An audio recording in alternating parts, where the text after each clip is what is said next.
Hello friends, welcome to my channel. उम्मीद करती हूँ आप सब खुश होंगे, आबाद होंगे और अपने अपने घरों में महफूज होंगे। तो फ्रेंड्स, आज मैं आपको एक वाक़या सुनाना चाहती हूँ और ये वाक़या नहीं है, ये कलाम में लिखा हुआ है। और इस कलाम की जो ये बात है, इससे हमको क्या सीखने को मिलता है, आप जब पूरा सुनेंगे तो आपको बहुत अच्छे से समझ में आएगा।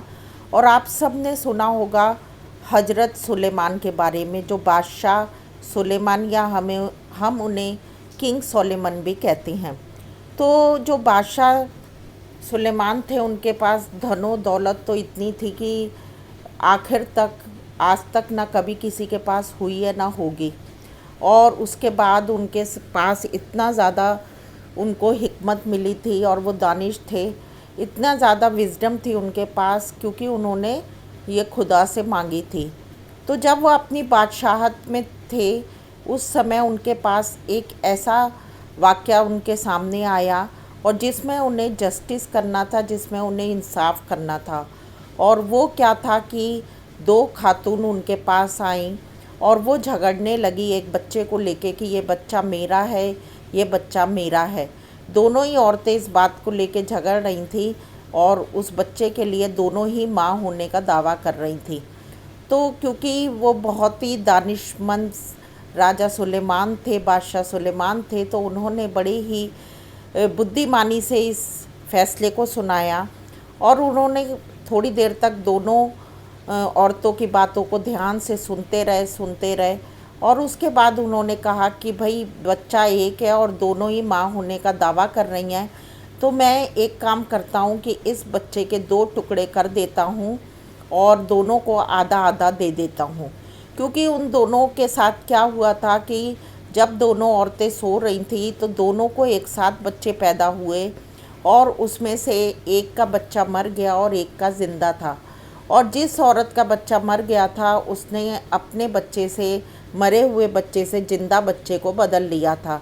लेकिन माँ को खुदा ने ऐसी बरकत दी है, ऐसा दिल दिया है और ऐसा जिगर दिया है कि वो अपने बच्चे की हर बात को पहचान लेती, चाहे वो 1 दिन का बच्चा हो चाहे 2 दिन का बच्चा हो। और जैसे ही वो दूसरी औरत की नींद खुली तो उसने देखा कि मेरा बच्चा मरा हुआ है, लेकिन जब उसने ध्यान से देखा कि ये बच्चा मेरा नहीं है, इसलिए दोनों झगड़ती हुई बादशाह के पास आई थी। और बादशाह ने फरमान सुना दिया कि भाई, दोनों को काट कर इस बच्चे को आधा आधा दे दिया जाए। और जो औरत झूठा दावा कर रही थी, उसने जल्दी से जल्दी हामी भर ली कि हाँ, ऐसे ही करते हैं कि बच्चे को मार कर दोनों को आधा आधा दे दिया जाए।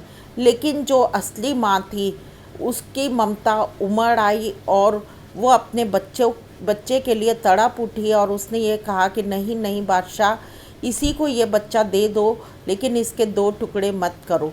क्योंकि वो असली माँ थी, उसके जिगर का टुकड़ा था वो बच्चा, उसका खून था। तो उसने यही सोचा कि चाहे मुझे बच्चा मिले ना मिले, लेकिन कम से कम मेरा बच्चा ज़िंदा रहे। और इसलिए उसने उस दूसरी औरत को देने के लिए बादशाह से कह दिया। और बादशाह इसी बात से समझ गया कि जो असली माँ होगी, जो वाकई में इस बच्चे की सच्ची माँ है, जिसने खुद पैदा किया है, तो वो कभी भी अपने बच्चे को मरने नहीं देगी। और बादशाह इस बात को तुरंत ही समझ गया और उसने जिंदा बच्चे को उसकी असली माँ को दे दिया।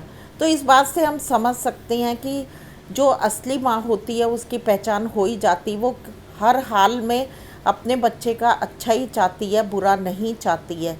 और जो नकली माँ होती है, वो कई तरीके के माँ होने के ढोंग भी कर ले, अपनी ममता को भी दिखाए, अपने दुख को भी दिखाए, लेकिन उसका जो नकली रूप रहता है और जो असल नहीं होता, वो पता चल जाता, सच्चाई जो है वो खुल जाती है। और क्योंकि खुदा इंसाफ करने वाला है।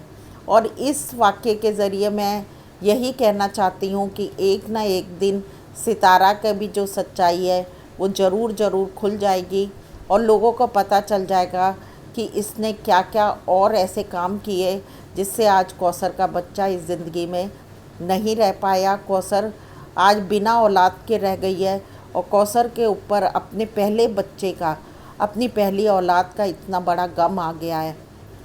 तो फ्रेंड्स, इस वाक़ये के ज़रिए आपको कैसा लगा और आपके दिल में क्या बात आई, आप मुझे कमेंट बॉक्स में ज़रूर बताएं।